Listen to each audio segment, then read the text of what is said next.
was never Glinda's man. Never. You know what? On that note, let's go into our next topic, which is polyamory. Let's get into it.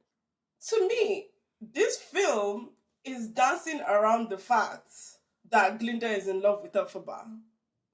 It has always been subtext in the play, less so in the book. In the play, that has always been subtext. There's always been a segment of fans that have read it that way. In the first movie, I think they were like playing with it in an almost joking way. In real life, Ariana and Cynthia have leaned all the way into it, especially Ariana. In this film, I think like it's extreme actually. The way she's conducting herself after the wedding, I don't believe she's crying over Fiyero. That scene where she goes to go and meet her before, Elphaba fake dies, and they're saying their over watery goodbyes, and they're longingly touching the walls and all of that. I was just like, okay. To me, it's not even just that they're implying a sapphic dynamic between them. I think they're implying that Glinda is more obsessed with Elphaba. Really? Now, you could say that, yes, that's the energy I get. And that's how a lot of people read it as well. And that's the strong vibe I was getting. Now, you could read it as like, she's like so obsessed with the idea of what Elphaba has, whether it's her power, it's her man, it's her independence, whatever. And that can read as just a general like infatuation with her. But whatever is going on, there's some sense of like obsession I'm getting from Glinda towards Elphaba. Yeah. But to me, they very much show that Elphaba is more into Fiyero. So the long story short, what I'm saying is the solution to everybody's problems is a throuple. Because Fiyero clearly, he likes Elphaba more, but he's happy doing some stuff to make Glinda happy. So just throuple it up.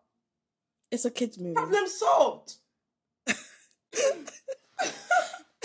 a kid's movie. I'm being so serious. I'm actually not joking.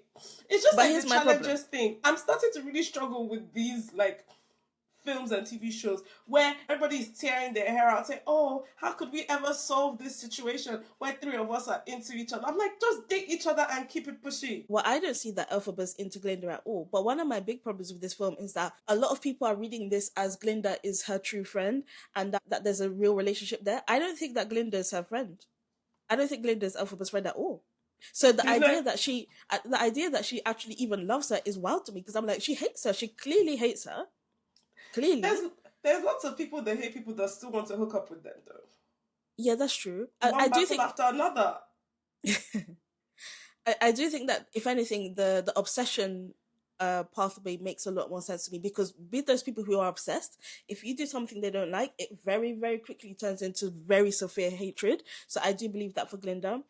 I think the reason why I can't see the sapphic energy between these two is because, number one, I don't see anything coming from Elphaba, especially not in this movie. In the other movie, maybe, but in this one, no. But more importantly, it's because, like, Glinda is so self-obsessed. Glinda loves Glinda. That Glinda's true love is Glinda.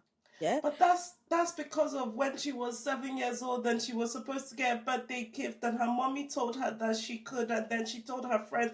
That entire flashback scene unnecessary. They didn't tell us anything we didn't already know. Yeah, I know.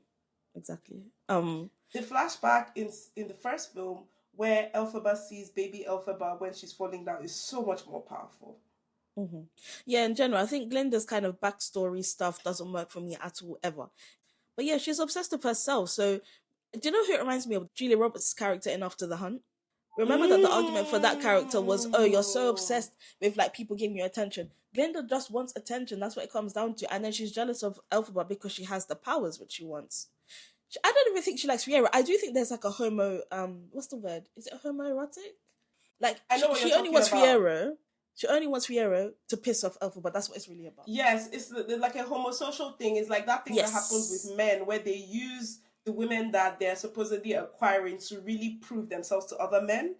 Yes. Yeah, I know what you mean. Yes. That's why I said there's polyamory going on here. Different people are being used as mediums to express the emotions other people have for each other. Yes, agree. Fiyero is used to transfer energy between Elphaba and Glinda in various ways. Sometimes Elphaba is used to transfer energy between Fiyero and Glinda. Yes. Fiyero has never been into Glinda, but Glinda has always used Fierro as like a status symbol. And in many ways, him really leaning all the way into Elphaba is him telling Glinda, Glinda, you're not that bitch. Yeah. But isn't that what her whole song is about? She co-ops, she even co-ops, she's so obsessed. She co-ops Elphaba's song. She says, I'm not that bitch. I'm not that bitch. It's crazy. I will say that I thought Ariana, even though I thought the crying was a bit too much, I thought her vocals sounded more raw in this film than it did in the first one. It sounded less overproduced to me.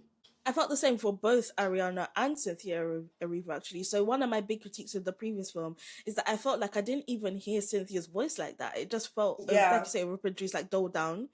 I think they've corrected it this time around, but it just wasn't enough because the songs don't matter this time. It's a pity that they've corrected it for the less iconic songs. Like, imagine if we got to hear proper raw, proper strong, popular, or I'm Not That Girl, or Defying Gravity.